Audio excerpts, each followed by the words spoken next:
Hello दोस्तों, life means more में आप सबका फिर से स्वागत है। आप चैट जीपीटी के हाल ही में रिलीज हुए और अन्य एआई यानी आर्टिफिशियल इंटेलिजेंस टूल के दुरुपयोग और उसके जोखिमों के बारे में बहुत कुछ सुन रहे होंगे। हालांकि भले ही आप भी चैट जीपीटी का उपयोग नहीं कर रहे हो, लेकिन हम शर्त लगाते हैं कि आप पिछले 5 मिनट के भीतर कम से कम एक बार इस कृत्रिम बुद्धिमत्ता से जुड़े होंगे। ऐसा इसलिए है क्योंकि आर्टिफिशियल इंटेलिजेंस इतनी व्यापक हो गई है कि इसके उदाहरण जो हम हर दिन देखते हैं।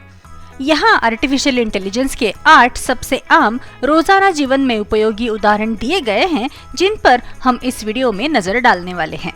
लेकिन इससे पहले कि हम ये पहचान सके कि हमारी रोजाना जिंदगी में एआई का उपयोग कैसे होता है, यह जानना जरूरी है कि वास्तव में ये एआई होता क्या है। ऑक्सफोर्ड डिक्शनरी में आर्टिफिशियल इंटेलिजेंस को इस प्रकार परिभाषित किया है।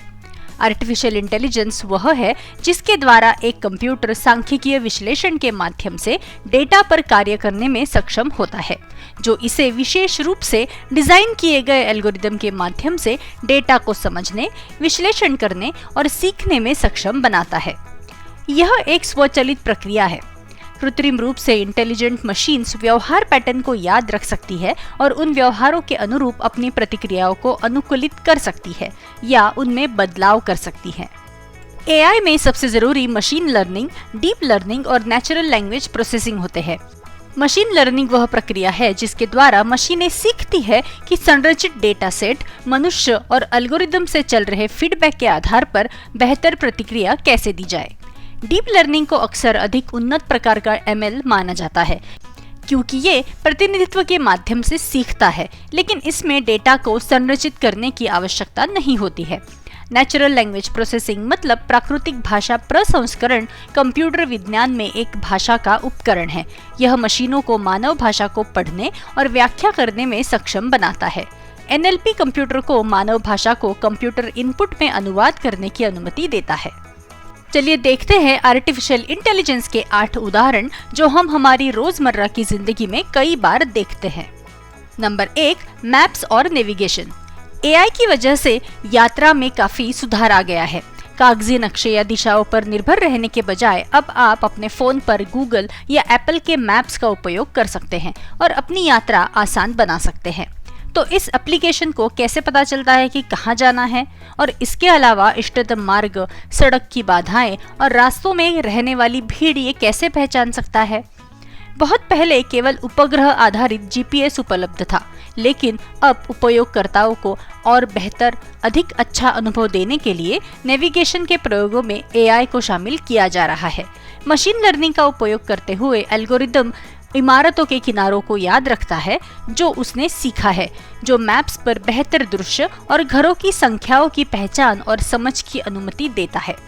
एप्लीकेशन को रोड ट्रैफिक में परिवर्तनों को समझना और पहचानना भी सिखाया गया है, ताकि ये हमें ऐसे रास्तों का सुझाव दे सके जो अच्छे और भीड़ भाड़ वाले ना हो।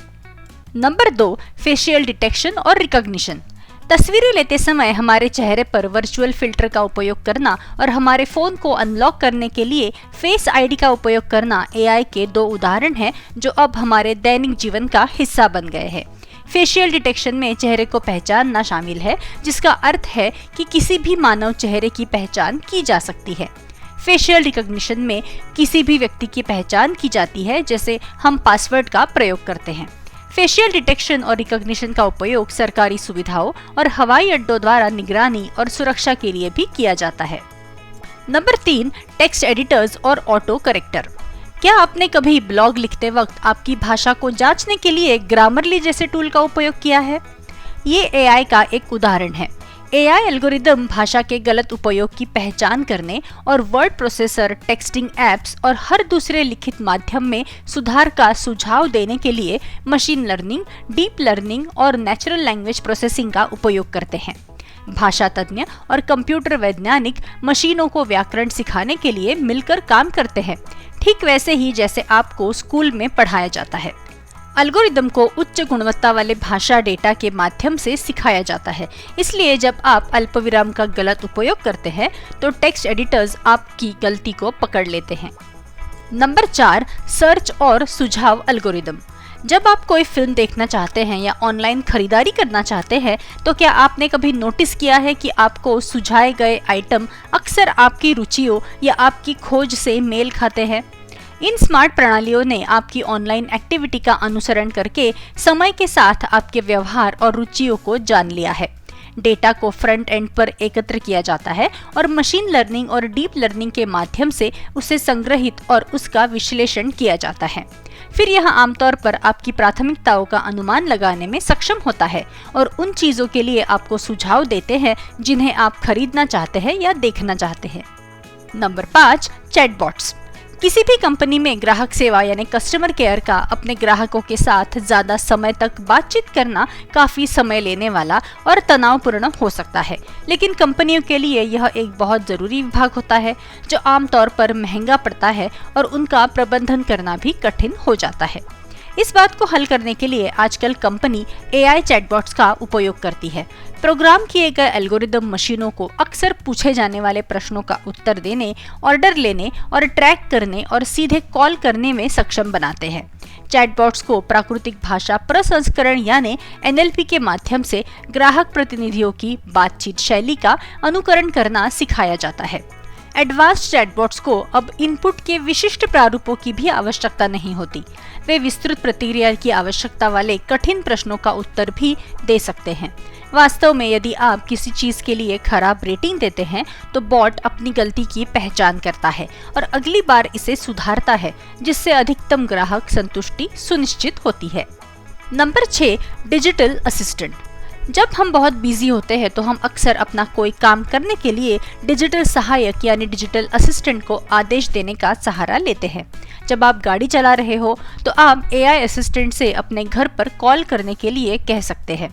सीरी जैसा वर्चुअल असिस्टेंट AI का एक उदाहरण है जो आपके संपर्कों तक पहुंच जाएगा, होम शब्द की पहचान करेगा और नंबर पर कॉल कर देगा।